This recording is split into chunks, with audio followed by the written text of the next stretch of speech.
co-star, but it's a private show. So dim the lights, believe the camera's on.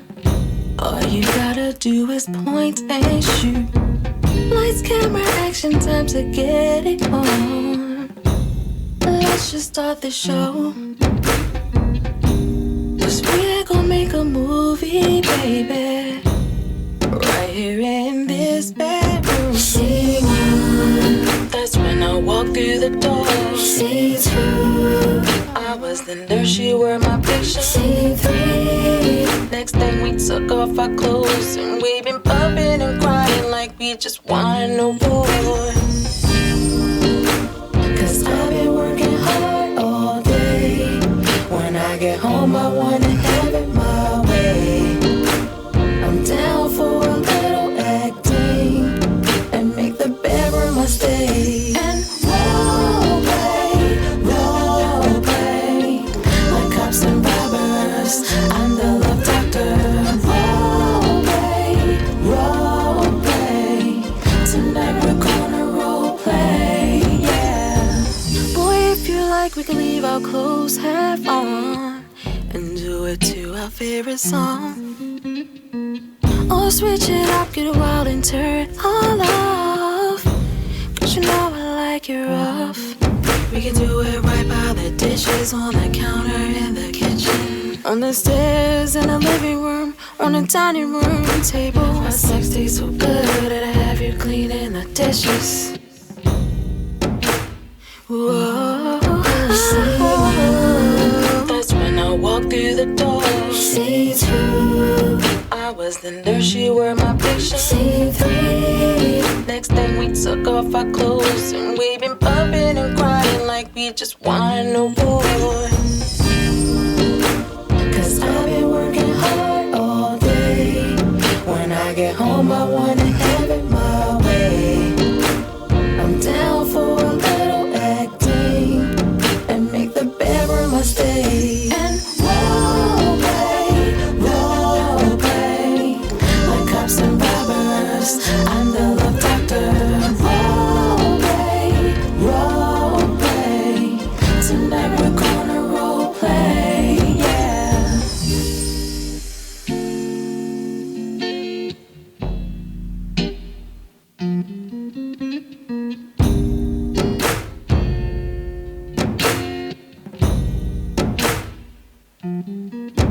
Now on. Test it 1 2 1 2. Testing. Test it 1 2 1 2. Testing. You can hear yourself clear? Yeah. She's more nervous now. Welcome to Straight No Chaser, the talk show. I have an announcement to make due to a text that I received a few days ago. Unfortunately, this will be my last broadcast from FLO Empire Radio. Not because of a rift between the station owner, manager, engineer, and I. Our relationship is excellent. He decided that he wanted to do something different with his life and go in a different, path concerning, what he does. And it's a hard pill to swallow because I like working with this particular gentleman, and I feel comfortable. I'm not going to say complacent. I just feel comfortable. Nice relationship. You build relationships with people, and you feel like, wow, I'm good. I'm home. You feel me? It's going on 4 years for me. Mm-hmm. I've been here since September 17th, 2015, and so there's a certain comfortability that moving forward I'll have to adjust. But life is about adjustments. Mm-hmm. So I didn't tell my dude Booker, because I didn't want him to be prepared for anything. I wanted to give him the news, like, yeah. And he gave me the, like, what? What's up with Slim? I said, nah, Slim is good, man. He just, people make life decisions, and it is what it is. So we're going to make this show my last show. There's another show at the end of the month, but I'm not going to be hosted. Someone is going to host it in my place because I'm going to be out of town. But, who better to end this particular journey with my man, Booker. No doubt. So now, moving forward. Yes. Y'all know Booker. Yes, indeed. Hello, people. Booker been here 11 times. Y'all know Booker. Exactly. First, address who you are. I know Right. it sounds redundant, like oxymoron. Right? Oh, y'all know Booker. Then I ask you to introduce yourself. Right. But please state, for the sake of this particular show, what you do and how we arrived at this particular show with this particular guest. Okay, cool. My name is Booker G's. I'm the author of the book Locked Up and Put Away. I spent 10 years as a juvenile counselor, and I wrote about that experience. About a year ago, I was Todd's my first time on the show. I was here. It was actually the first time I was interviewed on a show. And great experience. Todd was blown away based on the book. He read the book. We came back for a follow-up. You know, he had a lot of questions for me. And then as we continued our relationship, he saw the opportunity for us to mentor young people who were, you know, this generation's, I guess, the millenniums, just trying to make it happen in this world right now. And it's important that we get an opportunity to hear their voice and get a chance to allow them to speak and exercise their right to just say what's on their mind and what's really going on in this world. So I'm grateful to be here with someone who I'm familiar with. Her name is Grayson, and she was in a residential treatment program that I was working in. And I just felt like she's very articulate, and she has a voice, and I believe, will be able to tell you just exactly how these programs are run. I mean, a lot of us believe that their job is to rehabilitate young people, but it's more of a profiting opportunity for the organizations that, you know, these young people are a part of. So want to introduce yourself, Grayson. Mm-hmm. Here we go. Hi, my name's Grayson. You have to speak more directly. Yeah, to the speak mic. into the mic. Hi. You Hi. can bring it closer to you so you don't have to hunch over. Yes. Okay. You good? Yeah. Okay. Go. Oh, hi. My name's Grayson. I used to go to a residential treatment facility in Yonkers. Was that an out or inpatient? I think it's considered inpatient She because lived you there. lived Oh, there. as a resident. Yeah. Yeah. Okay. Let me ask you a question. How would you define treatment? When I heard like treatment center, I thought there'd be more activities for the youth, more therapy, more one-on-one therapy I was hoping for. But there really wasn't any of that. It was very difficult to get time with the therapist because there was so many residents and there was only one therapist, and then there were social workers. So it was like everybody was working with one therapist, and there was just not enough time. Wow, like that's like a overloaded caseload, Big time. right? Now, do you feel comfortable with disclosing why you were at the treatment center? I have mental health issues, so I was struggling with depression, anxiety, an eating disorder, all things that stemmed from before I was in foster care, and just growing up in the system. I had a lot of mental health problems. Okay. Let me ask you this question. Sure. The eating disorder, was it a bulimia, anorexia? Anorexia. Okay, because from my not studies, I don't want to make it seem like I'm this guy that just studies everything, but I read a lot. That's a physical dysmorphia. Whereas the same way you'll see some people that keep getting these augmentations for their body, like my breasts are never big enough, my butt is never big enough. I need my high cheekbones. I need I need all these, because they look in the mirror and they see imperfection, and they try to get as close to what they consider to be perfect, right? Mm-hmm. But it's never enough because they're not sure or secure in that. Okay, you're fine now. You're good. Mm-hmm. Right? And they continue to think that they need more and more and more. And what I've read concerning bulimia, anorexia, it's a dissatisfaction or uncertainty in how you perceive yourself to look. Am I kind of accurate with that? Yeah, so it was more of when I was young, I had to take care of my little sister who was also living with me because my bio parents were not in the house. They would leave for weeks and just leave me and my little sister home. So I was more concerned about feeding her than feeding myself. So I believe it stemmed from not eating as a kid, and it just turned into something that I followed growing How up. old were you at this time? Between like 4 and 7. Taking care of Wow, your taking care of your little sister? Yeah. 4 and 7. So did you view, and I remember, if correct me if I'm wrong, right, Booker, you told me something about a resident that used to hide cereal. That's when I was in the juvenile detention center. Can you break that down? That definitely is something that. And maybe you can relate to this. It stems from probably something that happened prior to being locked up. This young man that I used to have in the facility, he was on the hall that I worked in. He would always stash his snacks and cereal and just like keep it with him because he always feared to never have food. And it was something that we had used to have to check him on because they weren't allowed to do that. You know, the rooms weren't allowed to have food in them, but he would do this on purpose. And after really getting deep into speaking to him, I found out that this was something that stemmed from his childhood where he was always neglected food.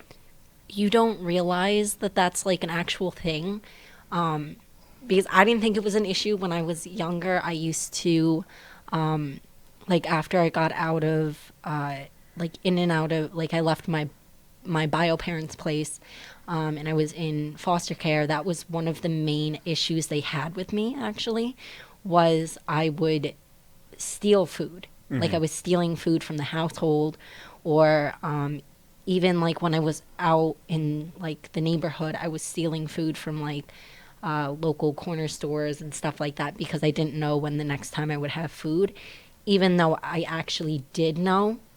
Like there'd be there's a built-in mechanism that sometimes you develop. Yeah. Right, self-preservation. Yes. And see, this is why I want to address it from this aspect. There are things that are instinctual with us as human beings. And sometimes we apply those instinctual things in an overload and like to excess when it's not necessary. And I've said to people at times that, you know, I've suffered from anxiety in particular situations because I felt it was necessary. I felt safer that way. Anxiety is like it's like a fire drill.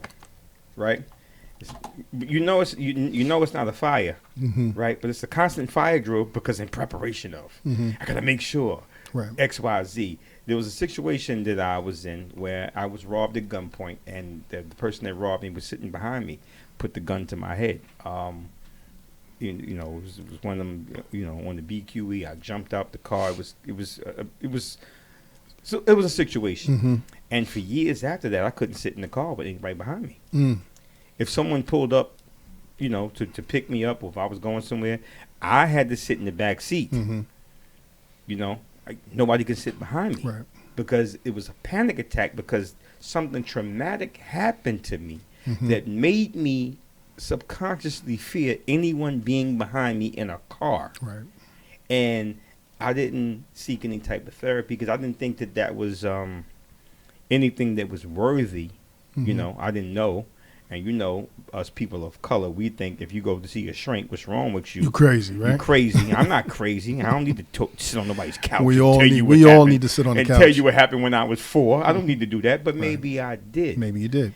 So, Grayson, in that respect, do you or have you ever thought that some of the things that some of the idiosyncrasies that you developed, that people will say, you have this disorder and you have that disorder. Do you think maybe those disorders were rightful disorders or necessary disorders for survival? But for survival. Yeah, I think they were all created because of something happening. It was always a fear. And it kept me safe for a while, but then also caused some harm. What was the harm that it caused? And was the harm diagnosed because people told you it was harmful, or it actually affected you in your everyday daily life? Particularly with the eating disorder, I ended up in inpatient a couple of times. on feeding tubes, on IVs, because I couldn't maintain, like, my electrolytes were off and stuff. So in the sense that this disorder it made me stronger in the end, because like I still struggle on and off with it, you know. It'll be something I feel like I'll struggle with probably forever, because I doubt myself sometimes. But What do you doubt about yourself? sometimes I don't think I deserve to eat. It sounds weird, but it's just something that I got used to. That How's your sister now? she's good. She has the total opposite eating disorder. Well, she was busy stuffing her mouth and depriving yourself. Right. I love her, but yeah. But she's, you like, listen, I got snacks, but here's everything for you because you're the older sister. That's what you being do. a protector, right? Yeah. So here I got 2 honey buns, and I'll take myself a corner, and you have the rest, because that instinctual protectiveness over your little sister is like, don't worry about me, I'll be good. Yeah, she was everything to me. I wanted to make sure she was okay. Good. Well, Wow. well, Yeah, no, go ahead. coming full circle. I mean, because we're here because we really want to talk about the whole residential treatment programs, and a lot of these nonprofit organizations are set up to help better these children. But from your experience, you would kind of say that they kind of harmed them. They didn't really do the right thing. How was your experience in the residential treatment center in Yonkers that you were in? I've been in 2 different residentials, the one in Yonkers and one in Pennsylvania. To a degree, or depending on what you're looking for, one was better than the other, or the other was better than this one. How do you know what to look for as a patient? Yeah, please.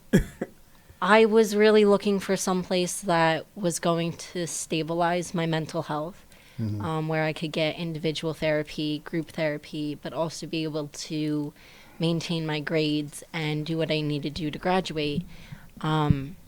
And for a while, the first residential I was doing really well at. My grades, I was on the dean's list, which I've never been on. I was always failing school, or I wasn't doing my schoolwork. I was not a bad kid, just misbehaved. Were So you rebellious? What would you do? I was just always like, I just wouldn't go to school, or wouldn't do my schoolwork. I wouldn't. Is it a rebellion against something, authority, anything like that? I'm not actually sure. I've never really thought about it. But once I went to this residential in Pennsylvania, my grades went up. I was doing really well. For a while, I was doing really well at the program, but we weren't allowed to leave campus. So there were all the therapy aspects that I was looking for, and the school aspect I was looking for, but you weren't allowed off campus. Wow. Question, and I don't want to ask you the question and then direct it to Booker because of something that we talked about prior. What's your trust level like concerning people that are somewhat, quote unquote, in charge, or their position is to help? I think they think they're supposed to be helping, but they don't actually.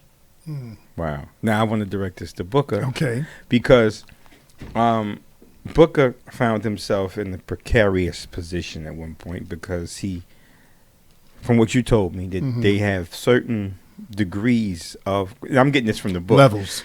Certain levels of where they would categorize a resident as manipulative, like medium manipulative, highly manipulative, and these things of that nature. And I think that your nature is of a helping nature. Always. And so you may have been put in positions where that you have been instructed to not help. Just go along with the curriculum that's set up. Right.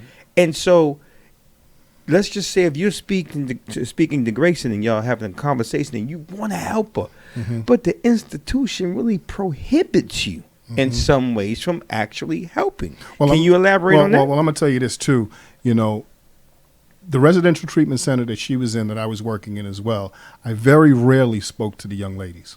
Okay. Okay, because there's a whole manipulative side of that. You were on the male cottages. I was in the male cottages. Is this Children's Village? No, it's not Children's Village. It's Leek and Watts. Okay. Okay, so Male staff weren't technically allowed on the female cottages. right, and I was very careful because you can say the wrong thing and you can be under investigation. You can be out of a job Yeah. because a girl can say that you said this. And it's or- not because of you actually did it. It's because they know how to manipulate the system. Yeah. Exactly. So it was very uncomfortable to speak to the young ladies because you never knew where it could lead to. So, okay, Okay. you know, you never know where it could lead to. So I was very careful in how I communicated with the young ladies. In speaking to Grayson, we would speak, in passing, but I always saw a very intelligent, she's talking about she has no confidence. She's a very confident person. Maybe because of the atmosphere she was in and the type of kids that were in there, she just seemed to be more on the level of knowing what she wanted in life more than they were. And then at the same time, she also knew what the agency was neglecting to give her, and she would check them on it all the time. Oh, wow. She was very on point with that, to the point that they were fearful of where she could take it. Like, she's here with me now. Look at what we're talking about. They tried to get me off campus a couple of times. Actually, they've When you say off campus, did they try to expel you? How does that go? so they can't technically expel you because you're paid through your school, your home school district. But they called a few meetings, or they were trying to say I was like misbehaving too much. Misbehaving to them was like me going out of program, which out of program means leaving campus without permission. But there were kids going off campus all the time doing way worse than what I was doing. I was leaving campus and going to Manhattan to support groups, and they'd find a reason to try and get me in trouble and try to get me off campus when there were kids that were going off campus and buying drugs or selling drugs or getting in fights, getting arrested. But because I opened my mouth because things were being done wrong, they were trying to get me off campus. Oh, you're outspoken. She's very outspoken. Wow. That was the connection. That's why we kind of gravitated to each other, because that's how I am. So, I mean, watching how she moved, I said she's a perfect person to really come here, sit with us now, and talk about how, because it'll be one thing for me to talk about how these programs neglect these kids, but it'll be something totally different for a kid or a young person to come here and articulate what exactly is going on in those programs. We had a talk, and you basically said one of the things that led you to wanting to go there was that they were going to start a culinary. They told me that there was an active culinary program. Like, Which is a lie. So you weren't mandated. This is something that you actively said. so I was wanna do this. mandated to go to a residential, but not Leek and Watts. Okay. I was, I chose them because of the stuff that they said they had in place. In the brochure. Yeah, basically. There you go. It's always the brochure, right? I want to open a bakery or a restaurant at some point. So a culinary program sparked my interest. And when they told me it was an active culinary program, I was very excited. But when I got there, it was not there. Something for people to find appealing. And they have, residentials have a tendency to do that. If they've had a past program and it's not active anymore, they'll still throw it out there like it's active because it piques people's interest. And it piqued my interest, so I went there because of that specific program that they said they had in place that they didn't actually have in place. Wow.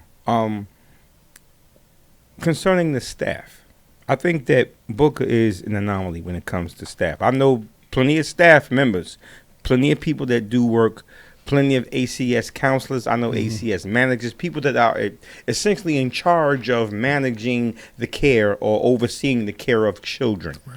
And I see the passion and the pain in their eyes when the exact agency that they're working for that's designed to help prohibits them from really helping. And see, that was one of the things that kind of gets me with these programs, because my inner need is to help these young people develop and to go forward in life.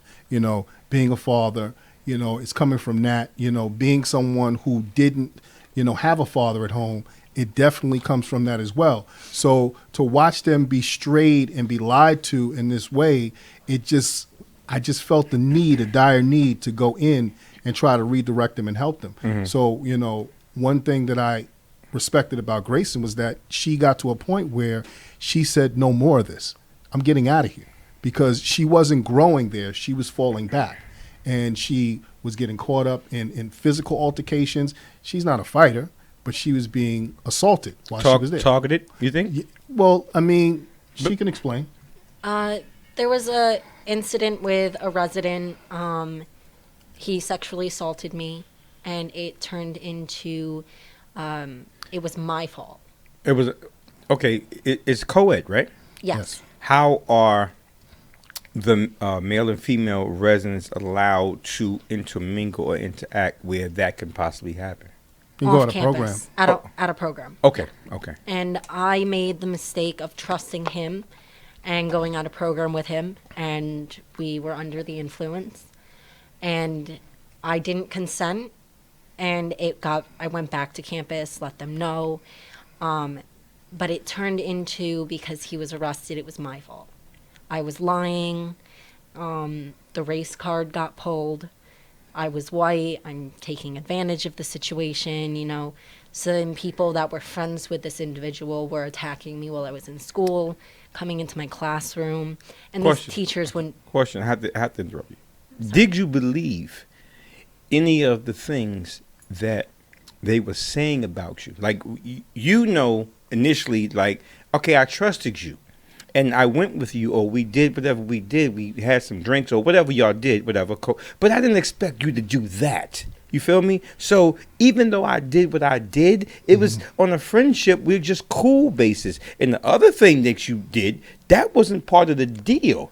But when people say to you, as a young woman, as a woman, period, oh, well, this is your fault, so and so and so. There is some accountability in putting yourself in the precarious position. Right. However, it's never your fault if a man does something to you that you did not consent to. I need you to understand that first and foremost. The question is, did you start to believe or question yourself when these people are saying these things to you? No, I stuck by what I said happened because it happened. And it didn't matter what these other individuals that were friends with this kid said because I knew what happened. Gotcha. Do you know how important that is? I took responsibility for what I did. I shouldn't have gone off campus. I shouldn't have smoked with him. That was my fault. But the fact that he sexually assaulted me was not my fault. It's not your fault. Your fault. And wow, that's so powerful because a lot of women, right, tend to blame themselves. Or you have too many people in your ear saying it's your fault, and you start believing what other people say. So it's powerful and it's important for you. How old are you, by the way? 21. 21. It's powerful and important for people to see and hear a young lady say, I'm accountable for XYZ, but that other stuff, no. Right. No, that's not my fault, and I won't take the blame for it. Because society in general tries to make women, put women in a box where instead of men being accountable for the things that we may do, our malicious intent, they'll try to flip it around and point the finger at you as a woman. And it's totally not true. And I think that part of certain emotional disorders comes from your innate instinct about who you are as a person, as a woman, as a human being, conflicting with what society is telling you. Yeah, I mean, you can even see that even with females when it comes to looking at fashion, looking at commercials, like my son the other day, well, a while ago, he asked me, I don't see enough black people in commercials. Why aren't there any black people? And it's a way to manipulate your thoughts and your beliefs to believe like, okay, this is right and that is wrong. Social conditioning. Social conditioning. So you start to believe that, okay, being thin is the way to go. Being tall is the more attractive person. Sometimes being white is right and being black is wrong. So it's definitely important for you to identify with what's right with yourself and to know who you are and know what you want and to understand that you don't have to bow down to what society's trying to mold you into. And from being in the residential treatment center that we were in, they did so many things, or they do so many things to protect their image. And if something like that happened with Grayson comes up, how do you feel like they handled that situation? I don't think it was handled very well. The therapist wasn't really able to talk to me because they're part of the agency. Mm-hmm. So the agency wasn't allowed to discuss the incident because of court, and so I wasn't getting therapy. So during this block of time that it happened and him not being on campus, and then my social worker was his social worker. So I couldn't talk to my social worker about the incident whatsoever. Conflict of interest. Yeah. But then he was allowed to go to, from what I understand, he wasn't actually in jail. Mm-hmm. I guess the judge felt like it would be inappropriate to send him to Rikers, unsafe environment, I guess. Were you a juvenile at the time? No, I was 20, I think. Okay, so this is recent. Yeah, it was fairly recent. So talking about the subject wasn't allowed, like with anybody. It was a conflict of interest, period. And then it was unsafe for me to leave campus for some reason. So I wasn't allowed like off campus for therapy. I was held, so I wasn't allowed to go to my support groups in Manhattan anymore. They wouldn't let me get a job. So, and I was graduating soon. So they were planning on putting me in an independent living program kind of thing, but I needed a job. I needed to save money. But because of this incident, I wasn't allowed off campus, period, for nothing, unless I was with a staff. Would you say that was the one thing that led you to feel like you needed to leave? Yeah, they took my job opportunities from me. I wasn't going to therapy, so my mental health status was, I was depressed. I was not waking up for school, so my grades were dropping. I wasn't going to school.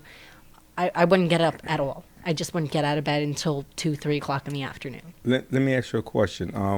When I hear a lot of people talk about depression, people have told me that they feel as though they have nowhere else to go or no other sources. And I'm asking you, because you're in a facility that's designed, quote unquote, to help you, and they are actually working against you, right?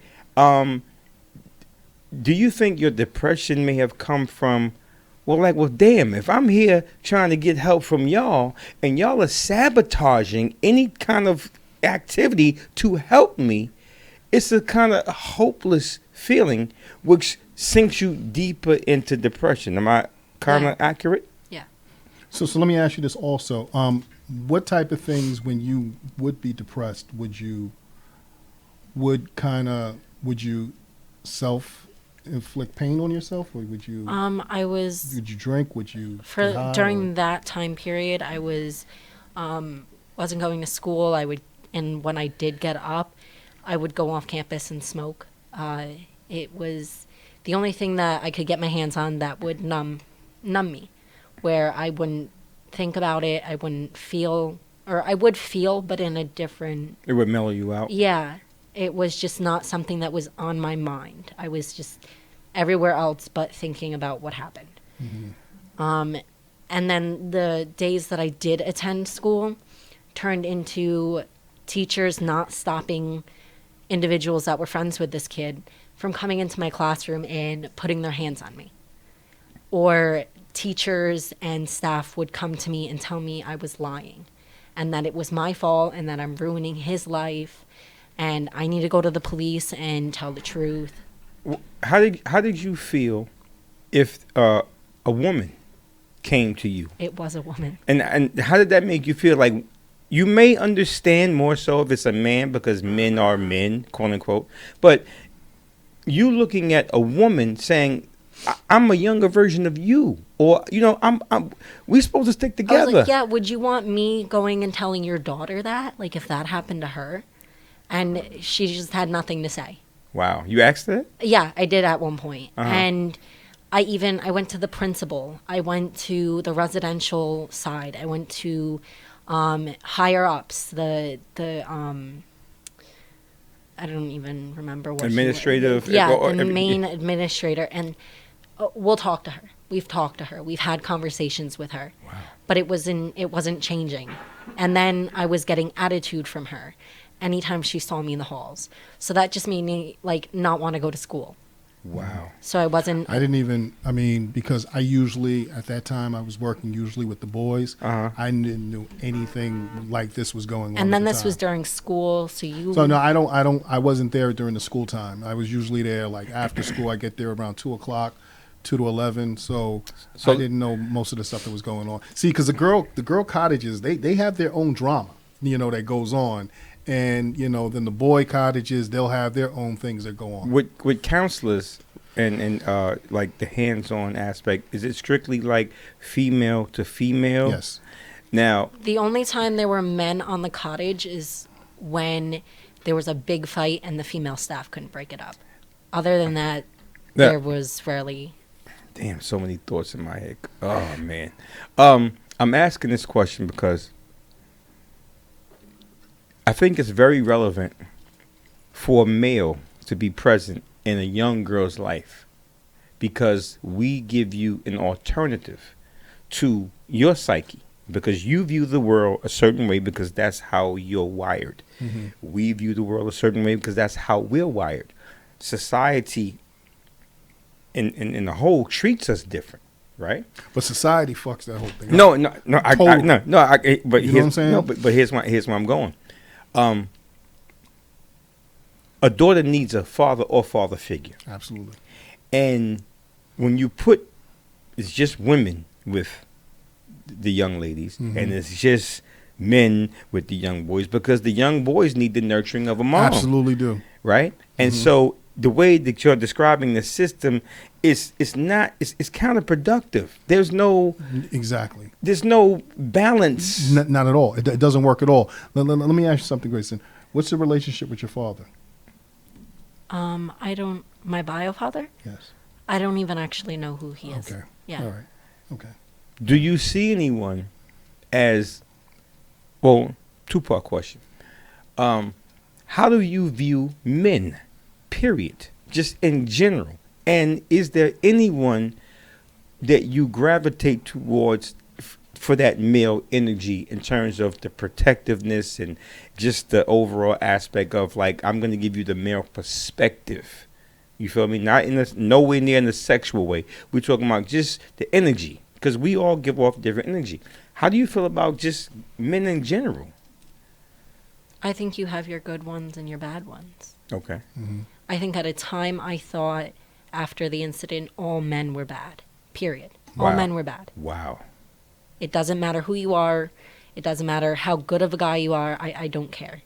I actually went completely lesbian for a period of time because of that incident. Is it because you? Is didn't that trust. one of them safety mechanisms we talking Yeah, about? Wow. it really was. It was a safety mechanism because I didn't trust that men were okay.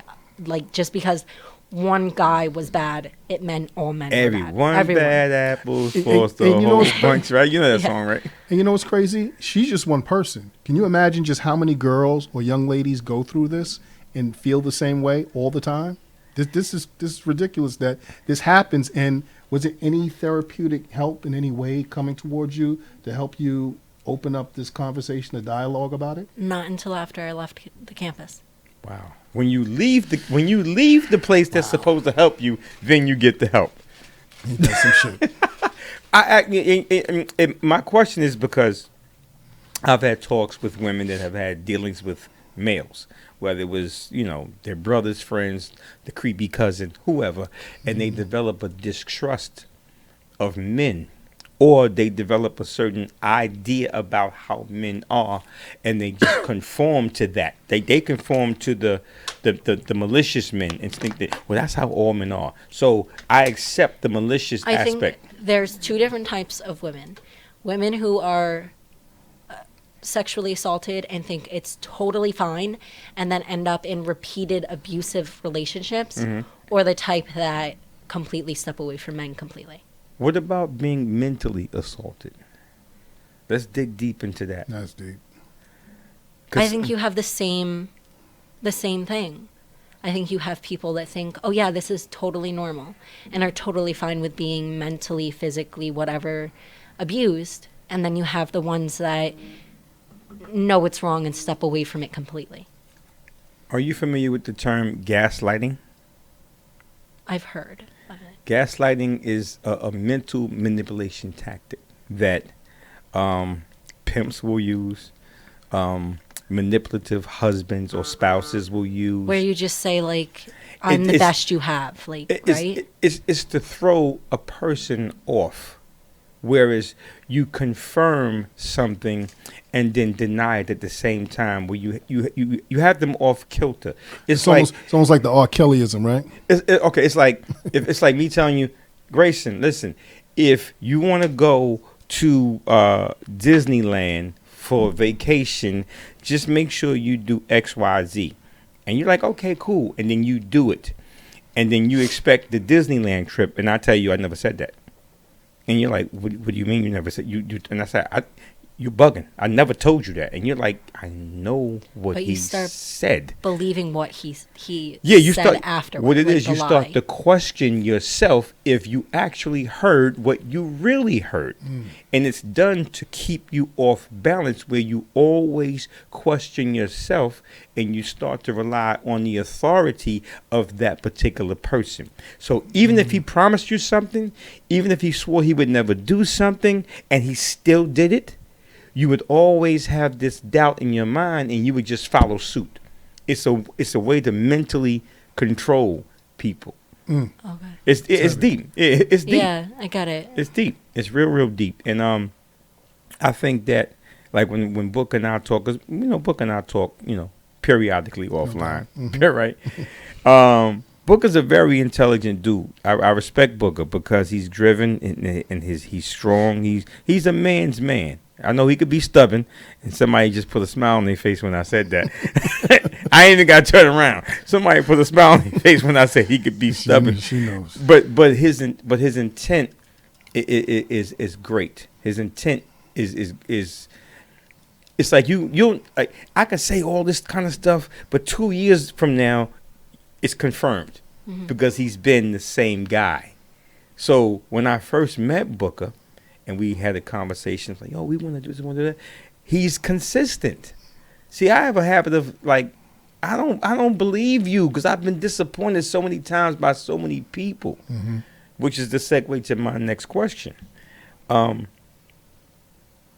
you trust people, when someone is assigned to help you, how much of yourself do you give? Because, like, for instance, Booker, he's an excellent counselor. He can't help you beyond what you let him know.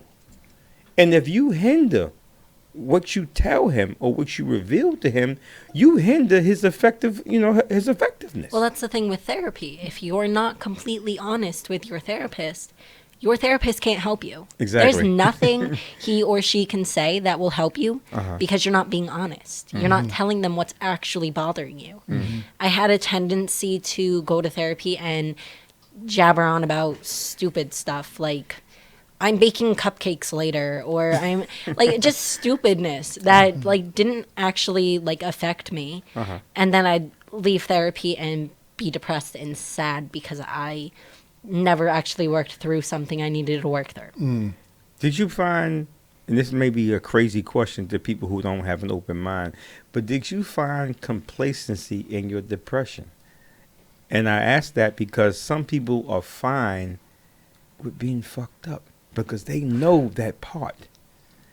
You know what I'm saying? They like, it was more normal for me to be depressed and in my mood than it was for me to be happy and enjoy myself. Were you afraid of happiness because of the disappointment that ensued? I didn't know how long it would last.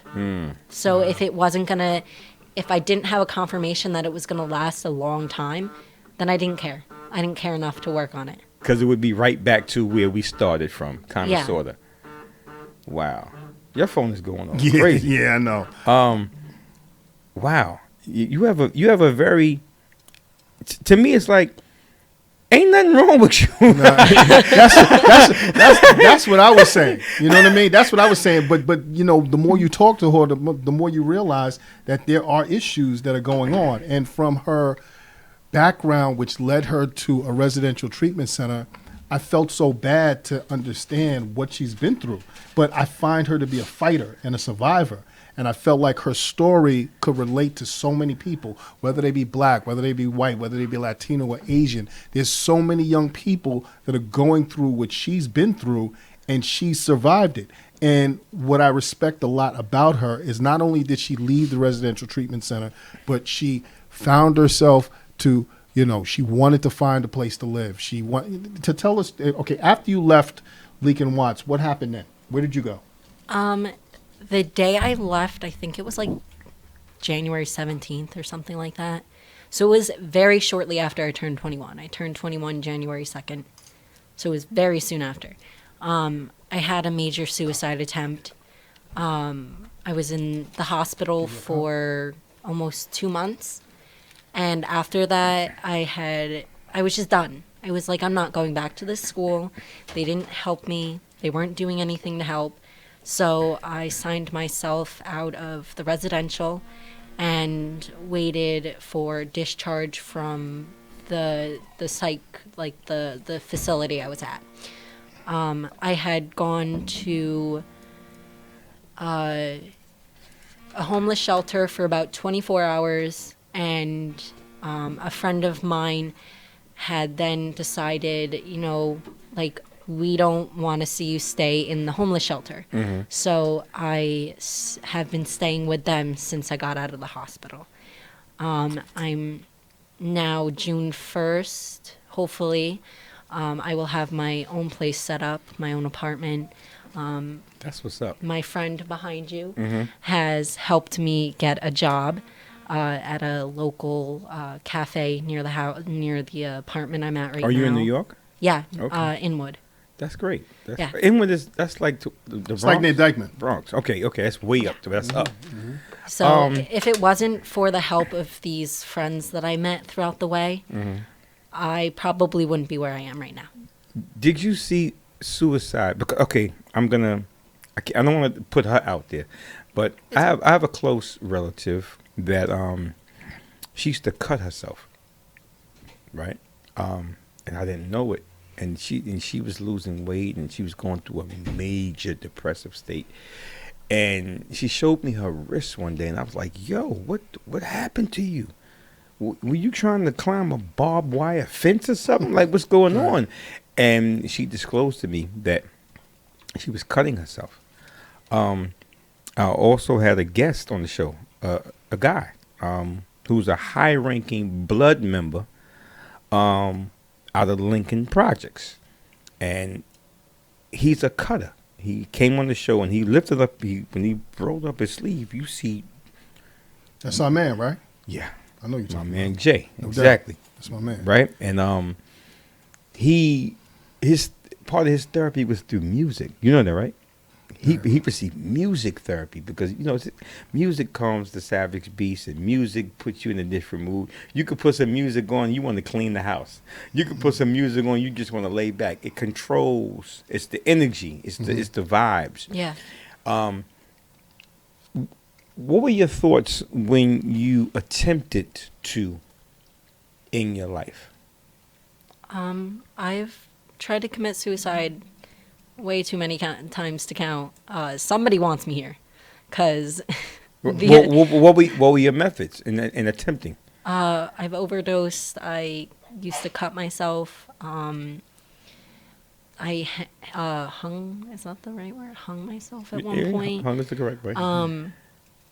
But something wanted me here because no You matter. wanted yourself because your plan was fucked up. Yeah. You listen. You can't swallow Flintstone vitamins. Talking about I can't take it no more. It's over. You can't do that. And I'm not making a mockery of you. Please don't take it that way. But I think that sometimes we as people can say, God damn it, I want to come as close to I can to doing something to just end the pain and end the thoughts that go through my head, because I myself suffer from PTSD. My PTSD comes from me growing up in the hood, seeing murders, having friends of mine murdered in front of me, losing people, like where I've become desensitized, so-called. Tricked myself into thinking that certain things didn't bother me, but yes, they did. And I remember sometimes like thinking the most tranquil times is when I'm asleep, because I'm not aware of You don't think of anything. everything, right? There's nothing in your head. You just Bing, you see what You're I'm, asleep. You see what I'm saying? Yeah. So you might be like, well, I just want to sleep for 6 that's why months. that's why I didn't mind being depressed, because I would sleep all the time. There'd be nothing to think about. And you like, And then I'd wake up. and well rested. And then there'd be drama. again. I'd be well rested, but would be depressed and be thinking about what's depressing me. Wow. I think also a lot of that stems from, you have expectations in your life of what you may want and may see for yourself, and then when they don't happen, it just brings you down even further and further.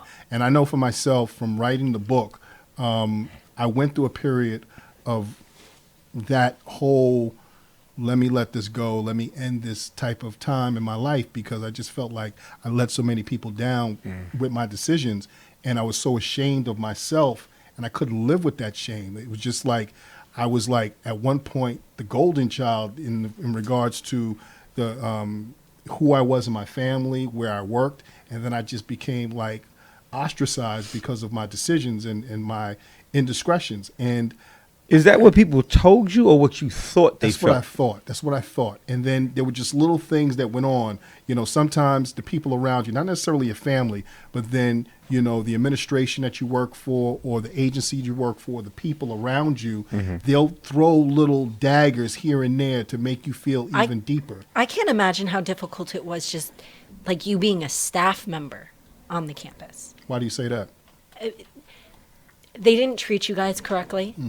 You guys, I saw it, like during snowstorms, they'd work ridiculous hours because cars would be grounded. There wouldn't be, you wouldn't be able to travel. You couldn't get anywhere.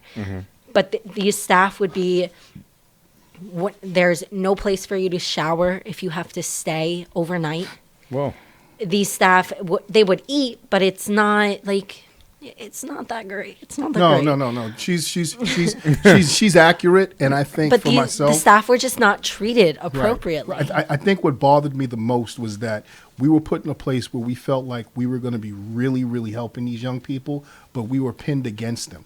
Okay, so we were like thrown in the way of a kid that would go into a crisis, and depending on how we would find ways to get them out of that crisis, our jobs could be on the line. Okay, For helping.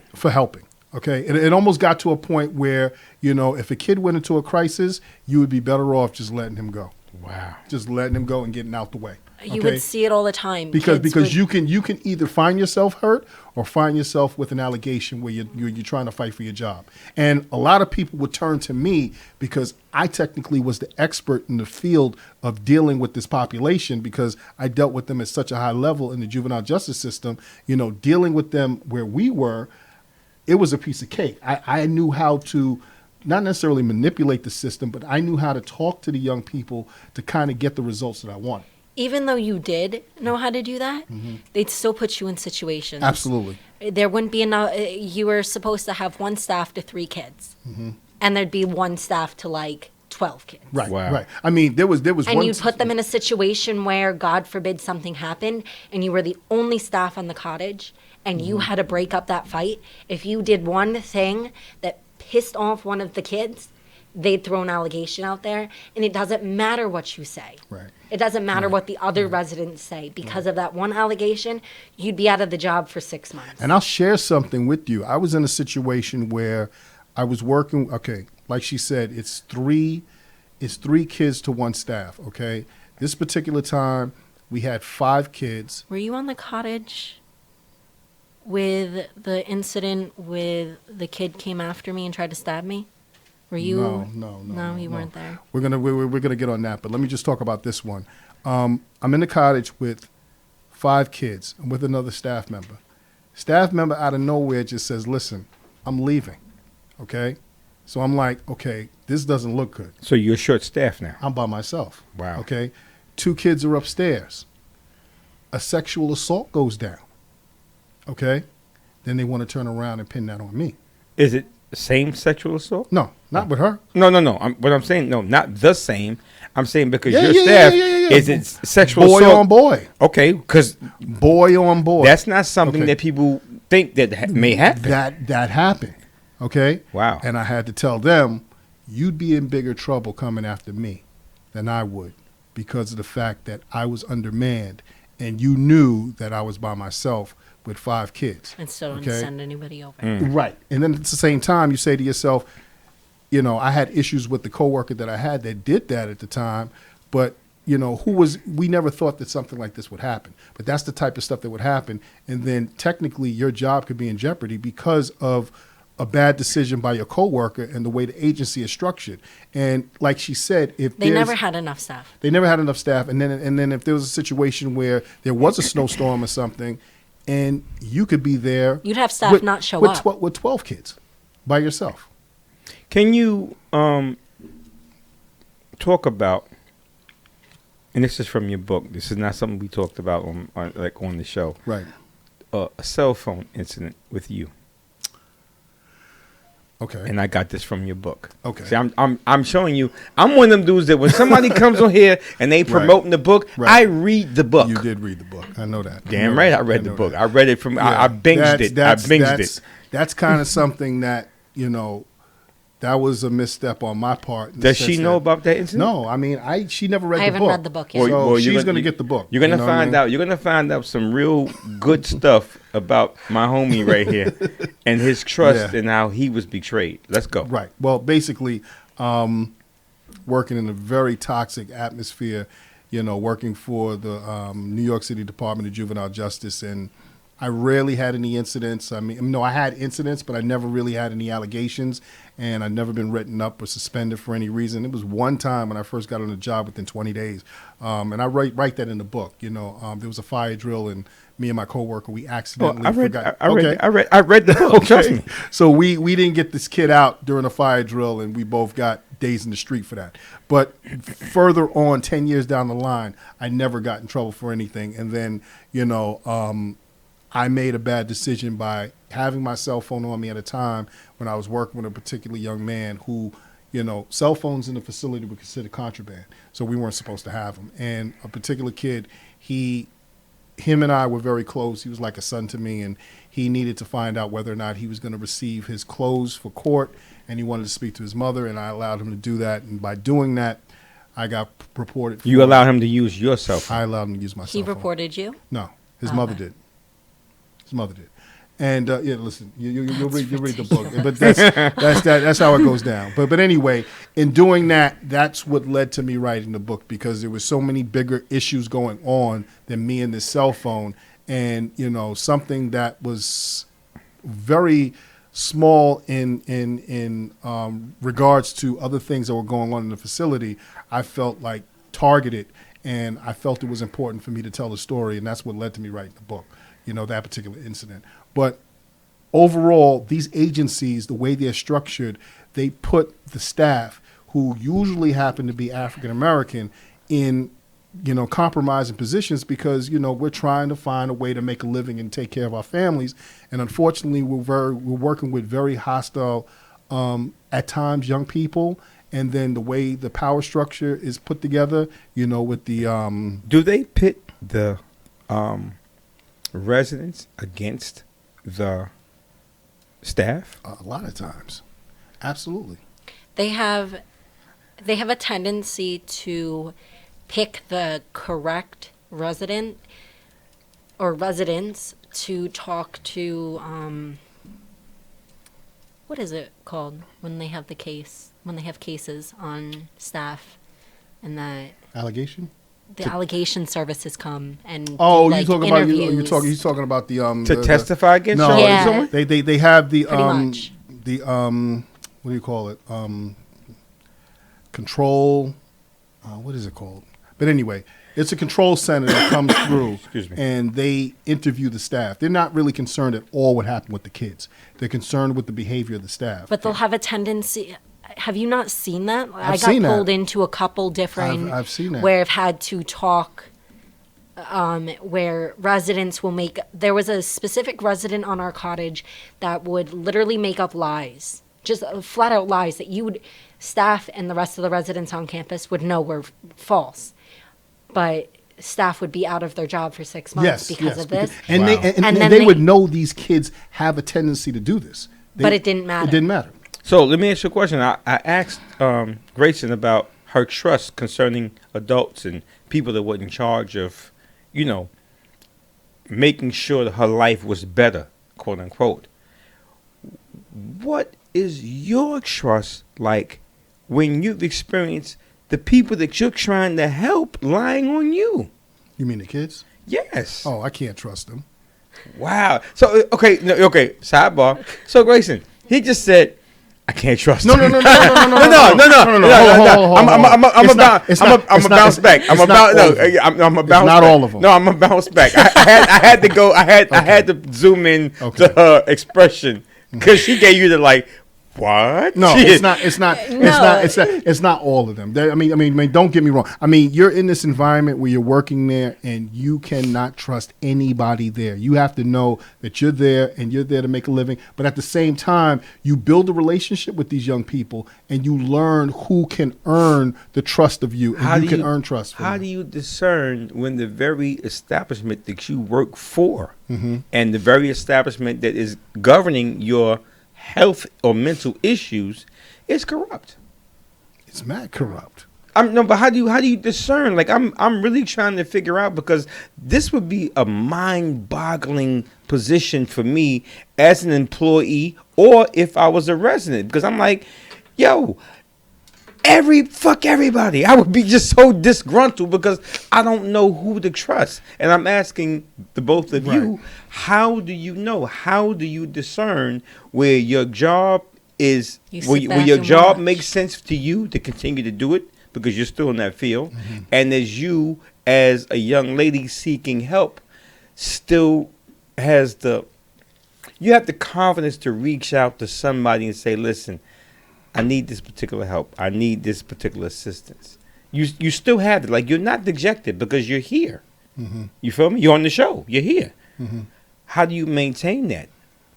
I'll be honest with you. I mean, when it comes to a lot of these kids, it sometimes comes down to a level of love that you find within some of them that you work with, and you really find that loving. You know that you're connecting with them in a way that they appreciate what you're doing for them, and you cannot let them down, and you know that you're put there in that role in their life at that time, and that's just something that you have to follow through with. And that's kind of what pushes me all the time. I mean, in the cottage that I work in, I mean, there may be about 10 kids. 5 of them I need to see every day. You know what I mean? Because For you or for them? For both of us. They help me, I help them. You know what I mean? I mean, they are a part of, what my life is right now in regards to trying to direct them in the right way. And I feel like if I was to leave, they would fall off the map. They would totally fall off the map. And, having Grayson here, we would talk, but, I don't really get involved with the girls at all. I keep my distance just because of, the male part of it. But I knew that honestly, I think the girls on that campus were grimier than the boys. Oh, at without a points. doubt. Wow. Without a doubt. They had no morals. No, they have no problem making a lie up. They would set up the boys. They would set up the staff. But let me ask you a question. Yes. Where does your passion come from? Why do you feel compelled to do anything to help anyone outside of your immediate family? Hey, listen, man, I just feel like this is who I am. This is the role that I have. This is what I do. I mean, I mean, the connection that I have with young people is something that I didn't necessarily ask for, but it's just a yearning feeling in myself to know that I had something to do, or I could have done something or said something that could help a young person make a better choice. And you have those select few staff on that campus that Right. really would stick their neck out for you. Right. And then you'd have some that would do the bare minimum or only their job description, and that's it. Grace, let me ask you this question. Have you ever thought about becoming an advocate of sorts for people?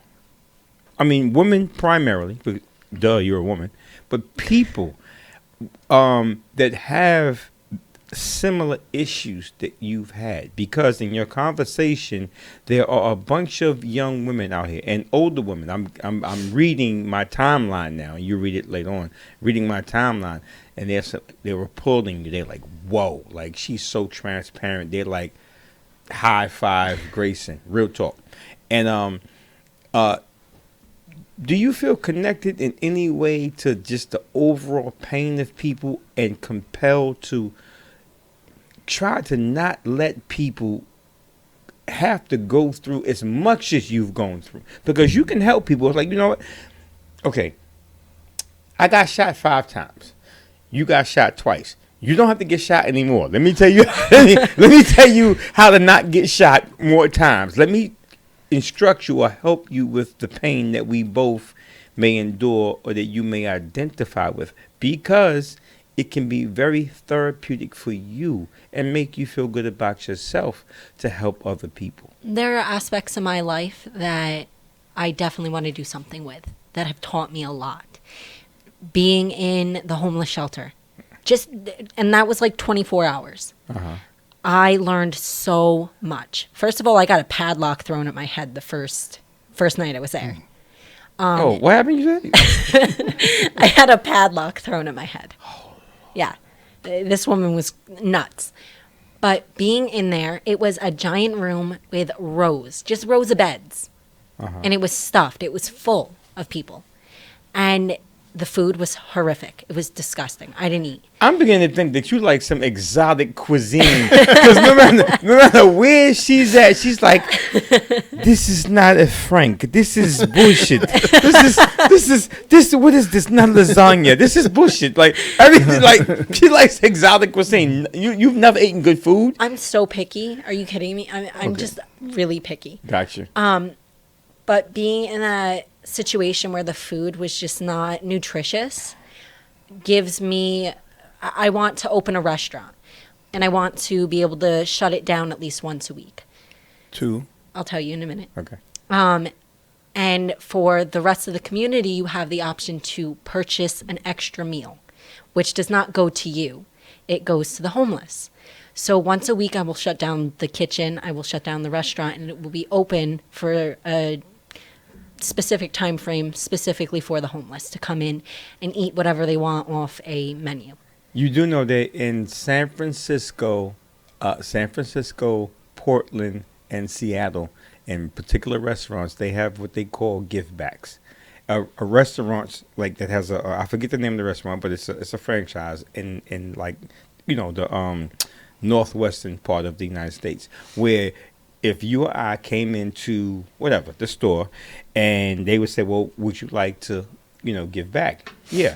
So you can purchase, like for breakfast, you can purchase like whatever, egg bagel. You can purchase something for someone that is unfortunate.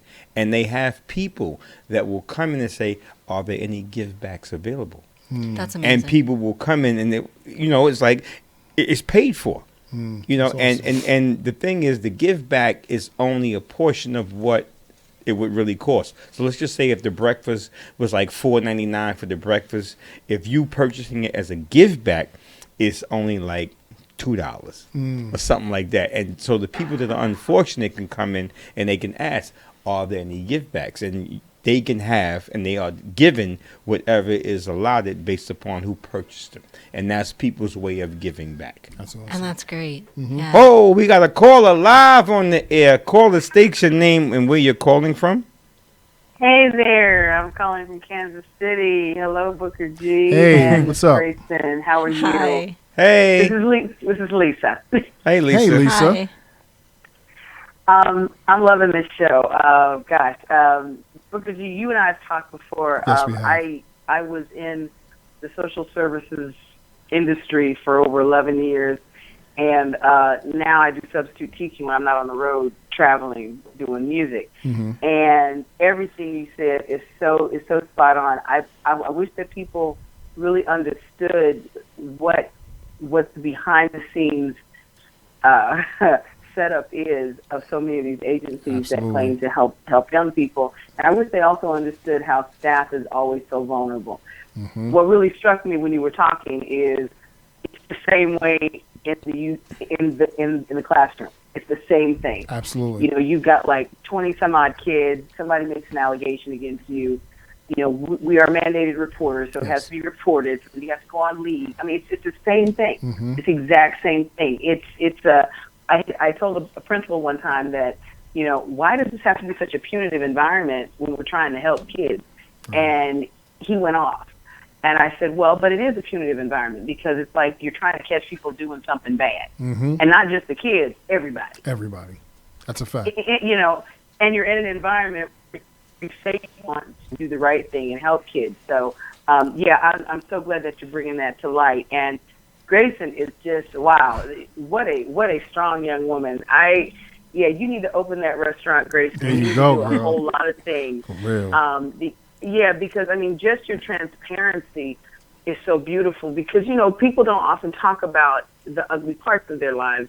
And, you know, you're helping so many people. Mm-hmm. And the fact that you've come through it all so beautifully, I applaud you. I mean, this is just, you know, I used to work with women who, I was on the drug and alcohol treatment side, but, you know, many of the stories were the same. And we were in a treatment facility where women would lie. And when you were talking about how the women had no morals, I'm like, wow, Mm-hmm. I remember this. I remember this a lot, you know. But, you know, at least we could say, okay, they're coming off of a drug, they're coming off of crack, they're coming off of whatever. I know that when I started working with youth, it was a different thing because I saw the system and how it was just really discombobulated and silly if you say you want to help youth. And so that's when I actually got out of the field because I said, look, adults have a choice, but youth don't have a choice. No, exactly. And so I cannot watch the system continue to, you know, beat down the staff who are there. And I believe, and Booker, I would love for you to talk to this, I think that a lot of times the system will beat down staff because they know that so many staff do have a heart for kids. Right. And they know that we're connected with the kids and we want to do the right thing. And so they use that as a manipulation tool, not unlike the way they try to find something in the kids and manipulate them. Exactly. So it's like one big manipulation, you know, thing. And you know something, Lisa, it's also me being here and talking about this, you know, I still technically work for them, but I'm here with Grayson, who no longer is a part of it, because I felt like she had a story to tell. And even though it's pinned on the agency that I work for, they need to be held to the ground on what the things that they do to these children. These are children, you know what I mean? And this needs to be spoken about. And I am the one person, like you already know, that is not going to sit down and allow this to just happen. I'm going to put it on and I'm going to bring it out there. Mm. Well, yeah, and I mean, you know, this happens to be the agency you work for. I'm listening to you, and I'm thinking this is every agency out there. I mean, it really is. Schools, everything. Yeah. Yeah, and so, you know, I hope that parents are listening because, you know, there's a tendency to just say real flippantly, you know, I'm just gonna send you somewhere. Well, when you send them to that somewhere, you need to know where that somewhere is because you may literally have more problems The than problem you had is before. you're giving these parents a brochure of what the school is supposed to be. And then when you get there, the parents never actually see a day on grounds. They come for an interview with your child, with these people that say that all these amazing things that they're going to do for your child. Your child's grades are going to go up. Your child are going to have like all these opportunities. You have no idea. They're going to do amazing. And then you Right. really see, and you're like, yeah, my kid hasn't succeeded at anything at this point from being on your Right. campus. It's smoke and mirrors. Yeah, you're not doing anything. Yeah. They don't give the parents like a tour of the campus, like a I didn't even, What's the when word I now? did a tour, I didn't even see the cottage I was going to be on. Wow. They showed me a boy's cottage.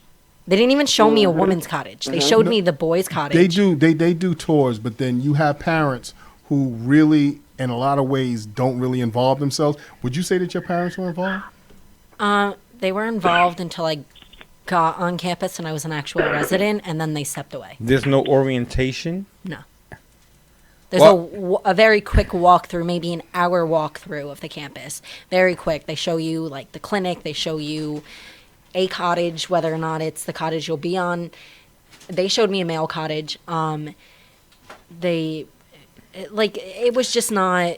You weren't really shown what it was really going to be like. And question: how many kids would you say were there?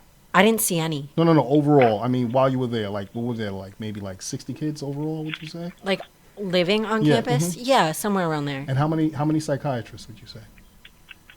Social workers? Not social workers, psychiatrists. Oh, there was one. One. There was one. One for 60 kids. One psychiatrist. What are you doing? One therapist, and then there was That's not going to work. maybe No. 5, maybe 6 social workers. Wow. But for 60 kids, that's nothing. Well, Lisa, based upon what you've heard from Grayson specifically, if you had to say anything to her, what would you say? Well, I mean, Grayson, you're helping so many women right now. You know, we women, everything that you talk about going through, and I'm sorry, I joined the show a little bit late, but I'm listening to you, and I'm listening to how much healthier of a woman you are right now. Absolutely. I mean, and I know that Absolutely. you still yet have challenges, but the fact that you're willing to talk about it, to get it out, and to go seek help, that's huge, because I think that oftentimes women get into their 30s, their 40s, their 50s, and they've had a lot of traumas that they haven't even acknowledged. They haven't even said it out loud. You know what I'm saying? Mm-hmm. So, I mean, I commend you, because I know that there are women who maybe are not calling in, but that's like the first major step. Mm-hmm. And, I mean, that's to anything that you want to change, or, anytime you want to get well, you have to first verbalize, okay, what is it? And you've done that, and I mean, you do that so fearlessly.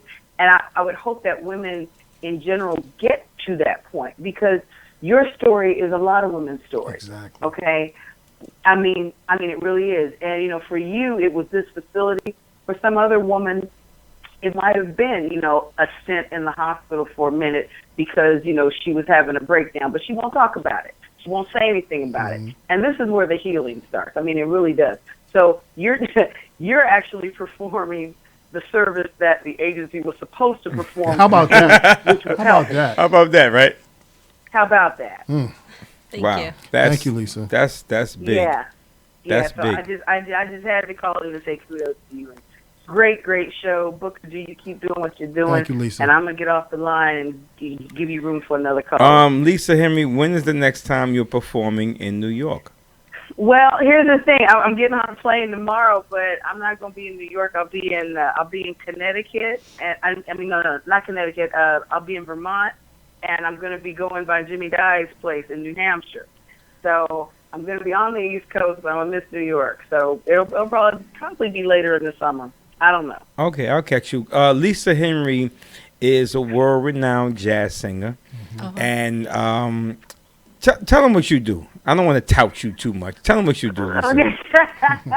Well, when I'm not touring, I'm arguing with Todd and telling him what a misogynistic person is.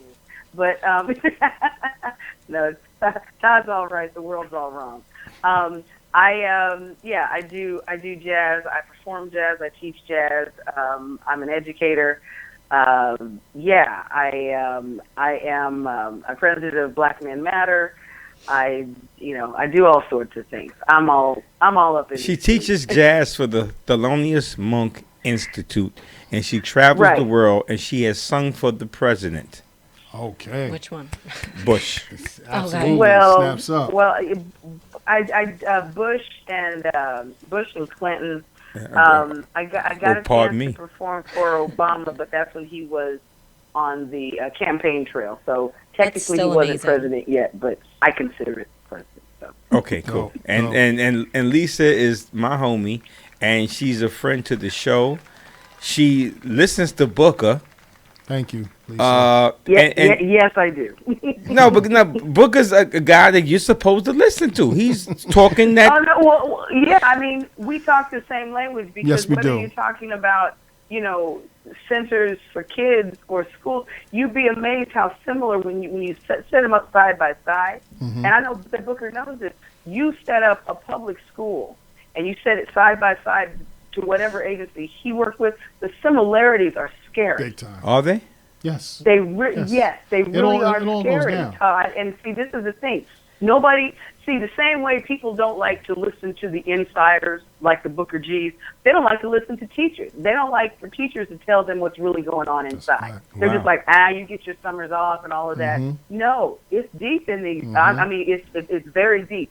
And I would love for you to have a show with a whole bunch of public school teachers on there, if they'll show up, because a lot of times, they don't want to talk about it because of their jobs. But yeah, I mean, the public You know school what, system- Lisa, you know what? You just gave me, thank you so much. Because this is my actual last show on FLO Empire Radio, because Slim, right, who does everything, has decided to go in a different direction. So he's going to give me insight and give me direction on who can actually host Straight No Chaser, the talk show, in the future. But you just gave me an excellent concept of a parent-teacher conference right here live. That's awesome. Got to do Oh that. yeah! Gotta Oh, do bring that. some And teachers on. I swear on everything, I will give you credit. I will be like, this is because Lisa Henry suggested No this. doubt. A parent-teacher conference live And look, on air. You're gonna have some pissed off people. I'm telling you. That's a fact. No, but you know what? And people sometimes often misunderstand, or they just don't want to just believe it. Whatever. You okay? The Yeah. whole purpose of this show, and I've said this, and I was a little emotional when Slim told me he wasn't doing it no more. I was like, but this is therapeutic for me. Like, Absolutely. I enjoy this because I get to meet new people, I get to engage, and I tell just as much about me as I would ask anyone else. Like, I'm straight transparent. There's nothing I've never, oh, what about you, and never said nothing about myself. I tell everything. Even my mother inboxed me. Shout out to Diane. My mother inboxed me. Was Hey. like, my mother was inboxed and said, you think you should have told that? Yeah, Ma. Yeah, I did. Because it is what it is. That's a fact. Right. And Wait a minute. So you mean I'm not gonna get to come on the show and totally bash you in front of your face and in front of your your listeners? I'm not gonna get to. No. You're not going to get to do that in this platform. There will be a new platform, a new studio, a new engineer, a new company. But Straight No Chaser, the talk show, our relaunching will be sometime probably within maybe July or something like that. And Okay, all right. and Booker will be the guy right there, Doing it. right? And we're Nice. gonna do a parent teacher conference. Sounds good. Oh yeah, do that. Oh my God, do that. You know that this actually started out as a joke, but there's this petition going around about having teachers wear body cams in the classroom so that people can see how kids are really acting. Because Well, they need kids to wear conference. body cams to see how teachers are really acting. well, and see, this is the thing. A lot of times, because I will say this, and I've been in the education field on in some level for over 20 years. And the thing is, yes, you do have teachers that are not the best teachers. I'll give you that. But I will tell you that the majority of teachers, just like Booker G, they come into the field and they really have the best of intentions. They want to help kids They want to open their minds. They really want to give. I mean, anybody who's going out spending their own money on supplies consistently, you know they want to help. But what often happens is teachers end up fighting not only the system, but they have to fight for their kids. But then they have all of these rules and laws and regulations in place to where the teacher is handicapped, you know. And so people really don't understand that. For example, I'll go into a classroom and there'll be, you know, a couple of kids who are just off the chain. And I don't quite understand it. Well, those kids may have a diagnosis, but by law, nobody can tell me that. Exactly. Because of the Wow. HIPAA law. You can't know what You they know? have. You can't. So if a kid has a traumatic situation, No. so as a counselor, how do you effectively counsel that child You know without knowing what you're dealing with? You know what ends up happening? The kid tells you what his ailments are. Right. But right. then, but If the then, kid don't can tell you? don't But then, know. can you believe the kid? Because kids are manipulative. That too, but usually the kid's accurate on what his Yeah. condition is and what he's taking. Yep. Oh, Yep. oh, Yep. so They'll now, tell you. so now medication comes into Oh, play. without a doubt. That's part of it. Segue, Grayson. There we go. Was there any recommendation from any people of authority for you to take medication? Yeah, the campus itself had a tendency to over medicate children, so they didn't have to deal with them to the full extent. Instead of just giving them therapy and seeing them on a once to twice a week Because there's only one basis. therapist. Oh, Because there's only one so therapist. the caseload is too much. Yeah, so you'd rather Medicate them. medicate the child, so you don't have to deal with them. What kind of medications would they offer? Oh, you could have ADHD and there'd be a medication that would fix the ADHD or help the ADHD, but they'd give you a sedative instead. That would make you tired, so Lethargic, you'd just go to sleep all day. Well, that's what would happen. These kids would be taking sedatives during the day, so they'd go to school. They'd be grumpy. They'd sleep through the day. They wouldn't have. They wouldn't do their schoolwork. Then they wouldn't graduate, and then these teachers would be like, well, why is this kid not awake? Why is this kid not doing their schoolwork? Why is it this? Why are they grumpy all the time? Why Misery is money. Because you're sedating these kids. Isn't that the topic?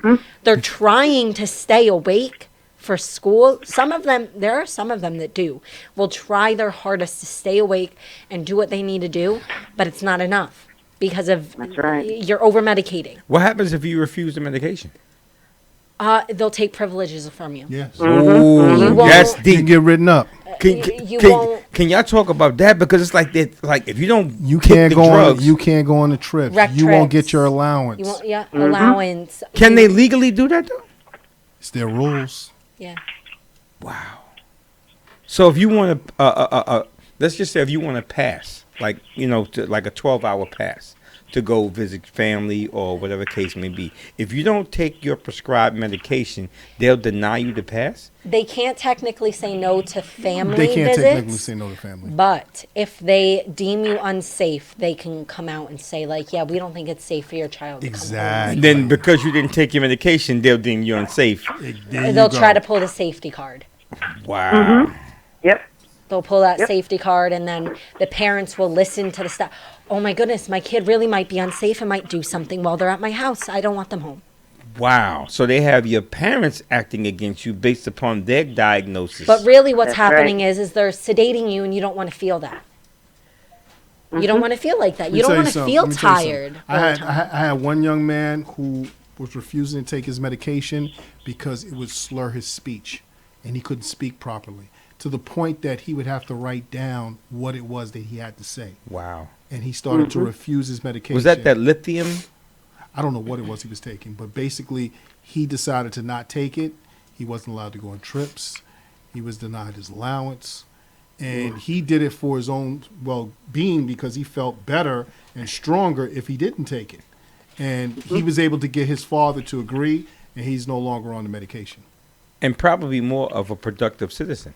Yeah. Because I know a lady that was prescribed a certain medication, and the way that they told her was, if you don't take your medication, we're going to have you admitted. Right? They do that. Right? We're going to have you admitted. But she said she couldn't function Like when she took the because medication. they pulled the safety card. Well, we don't know how you're going to react if you're not on your medication, so we're going to send you to the hospital for a week. And then they send you to the hospital, and the hospital listens to the paperwork, not you. They listen to the pile of paperwork that they send along with you, and they're like, Yeah. okay, we're going to give you a bunch of new meds. Let's try this one. Oh, and this one. Oh, and let's throw this one on there. And they're all They like, become lab rats. yeah, you're a lab rat. Basically. They give you a cocktail. That's actually what they call it. They give you a cocktail, and they see what works. Yeah, you're not a human being in there. You're an experiment. So, Yep. to Lisa and Booker, as people who are employees of these facilities, how does that affect you from a spiritual and moral aspect? Because you It see breaks what's you. wrong. You see what's It- wrong. Listen, it breaks you, and you feel badly for these young people, but you understand that there's a bigger entity that's involved. There's like an industry of manipulating these young people to feel like they need to be under the influence of these medications, and the only way that you can deal with it is try to, for myself, when it comes to dealing with them, is I try to encourage these young people to do what's best for themselves. And come on straight, no trace of the talk show. Okay. I had to throw that in. I'm sorry. I feel you. I feel That's you. what But I mean, you're like, there are no wins. There are no wins. And just like what Lisa says, a lot of people just leave. They just cannot be a part of this anymore. And you ask yourself, what the hell am I still doing here? It's because I feel like I'm making a difference by doing things like this on Straight No Right. Chaser, the talk show, by writing my book, Locked Up and Put Away, Yes. by being involved with the Manhattan Borough President's office and being in that task force to speak up on behalf of these young people to say that they have a right to be heard. And having positive advocates named Grayson Here we go. The come thing out, is, if- come out and speak her, come out and speak her truth, and actually be. I think after this show, because it's publicly displayed, and you'll be able to go back and see the responses and things of that nature, and after continued work with Booker, you'll actually be able to see that you have a level of importance Yes, you do. that probably exceeds your expectations. So if you've ever had any thoughts about, oh, my life is not this, I'm going to jump off a curb and try to end it all, and whatever the case may Well, be, let's- you'll laugh at it all and say, you know what, God damn it, I found my true calling. And not to say that, oh, I suffered for a reason. No, you didn't. You never had to suffer. You never had to suffer. But because you suffered, you understand more about people, and you connect with people, Yes, you do. and they'll believe you more. Absolutely. Because they're gonna look at you, and when they say, well, you say all this, how do you know? And when you tell your story, they're like, oh shit. You straight up. The thing is You got it?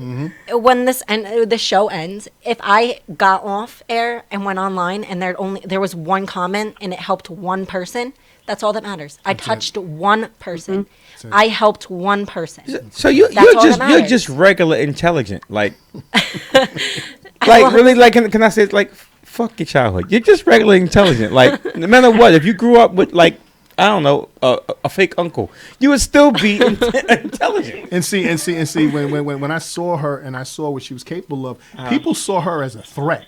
I saw her as an advocate and as an asset to really make For a you. difference. Well, for For everybody. your, but yeah, no, yeah, what I'm saying. Oh, for my cause? Yeah, for your cause Oh, and your without a doubt. movement, and Without a doubt. they like Operation Turnbull, get rid of Grayson. well, even one of the big issues I had when I got on that campus, it was not queer friendly whatsoever. Not at all. They threw a little rainbow flag about that big at the very bottom of the homepage screen and claimed they were queer friendly. I got on that campus and I was the only openly queer individual on that entire campus. Are they anti? Because see, someone can be like you can be indifferent, right, to a person's position where you don't acknowledge it, you don't support it, right, but you're not against it. So when you say not queer friendly, right, I want you to define that line because sometimes, it's like I've told people many times, you know what? I never gave you nothing, but I never took nothing from you either. So I was never against you. So I just never helped you. So in that aspect, how do you feel? they were not for it or against it. They didn't want the publicity of bringing queer individuals on the campus.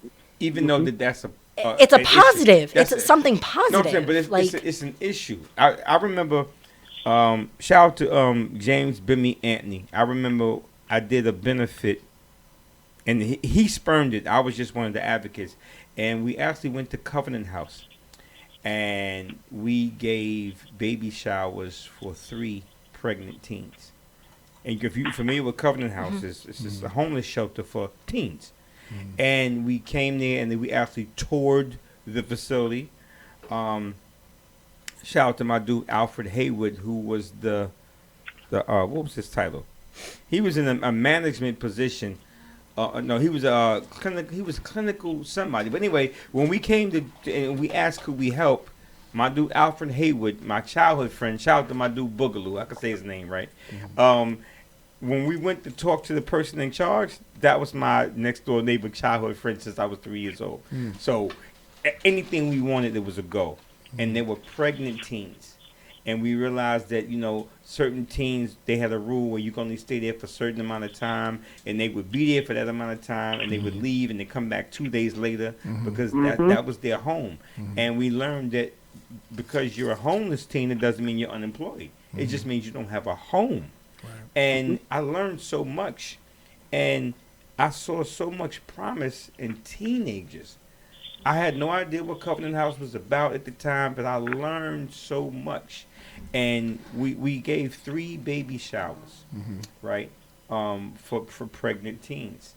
And no family showed up, only the community, right? And those young ladies said that was the best thing that had ever happened to them in their life. That somebody outside of who was allegedly supposed to care, you're being paid. You're a counselor. You're paid to care for me. You're not a volunteer. You're paid to care. So the question is, would you be here? Would you really care if you weren't getting paid? If you wasn't earning a check? You feel me? Because that's how people will evaluate things after they've been disappointed. And it was such a success. I posted pictures many times, but I just don't want to just be redundant with stuff. That I started to think of different ways to try to help out anonymously, where everything doesn't have to be celebrated. And that's what fuels me when it comes down to the radio show. Gotcha. It doesn't have to be about me. I just want people to come and listen. I'll introduce you to him. Y'all do what y'all do. I don't want credit. Right. You ain't gotta put my name on nothing. Booker, that's my man. Y'all get together. Y'all do what y'all do. Lisa Booker, y'all get together. Grayson, y'all do what y'all do. Right. Long as just give me a personal everything was all right. Yeah, it was cool. I'm happy. I'm truly happy. Right. And you know something, just based on this show, what it's also helped me do is it also helped me, listening to what Grayson had to say about her own personal experiences being a female, it opened up the door for me to have a better conversation about these issues with my own daughter. Wow. My daughter's 15. And it's been known that we don't really talk openly enough about certain issues, but I'm sitting here with Grayson talking about it. So if I can do it with her, I can do it with my daughter. You know what I'm saying? That's right. So this was good for me. It was kind of therapeutic for me to be able to open up that dialogue for me and her to have better conversation as well. So, I mean, you've helped so many people with this. Yeah, tonight. Yes, you have. And I want to ask. Here's unorthodox. You've heard Lisa talk. Yeah. Right. I want you and Lisa to have a dialogue, right? And I'm going to throw something out there, right? And I want you and Lisa to have a dialogue. Me and Booker gonna shut the fuck up. All right. Society often dictates how you as a woman should feel. I'm not saying should be, right? Because be something you can be, you can physically see that. right? You can illustrate. You can dye your hair. You can dress a certain way. We all can see that. But it's not appropriate to dye your hair. No, but here's my point, right? But you can acclimate to society falsely, because if someone says it's cool to dye your hair, I don't what kind of color that is, but it's cool to dye your hair this way, that way. They can see that, right? But what came before your action was your thoughts. What came before the thoughts was your feelings.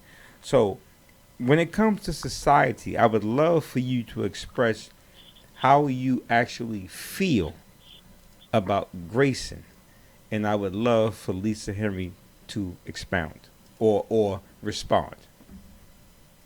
Go. I don't quite understand what you're asking. How do you Sorry. feel about you? I feel more confident in myself, better than I have in a while. I think leaving the campus was the best thing for me. I think I've grown as a person way more than I think I ever would have if I had stayed. Kind of crippled you, right? It did. It pushed me down into a box.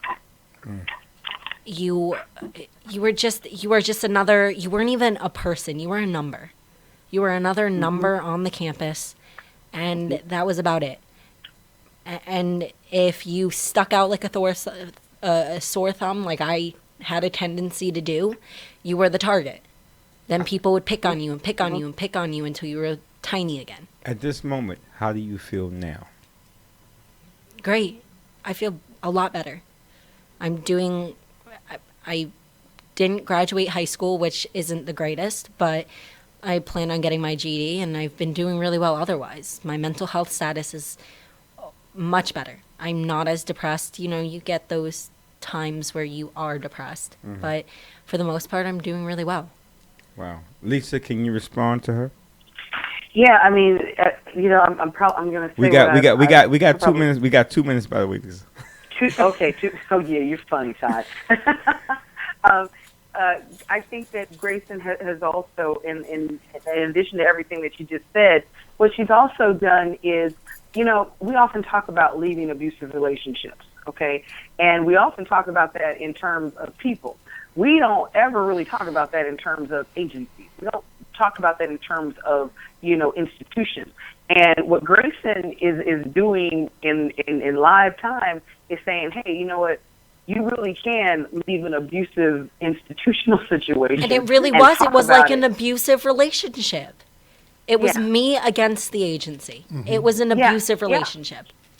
It was an abusive relationship. That's exactly what it was. And again, we don't often talk about it like that because, these are the agencies that put all of that, rhetoric out there about, we're going to help, and in a sense, they do the gaslighting because once you get in there, it's nothing like what they say. So the fact that you're speaking out and you're saying no, and what you do is you give other young women permission that if they see this dysfunction, maybe they'll speak up. Look, just because you need help doesn't mean that you get to be treated badly.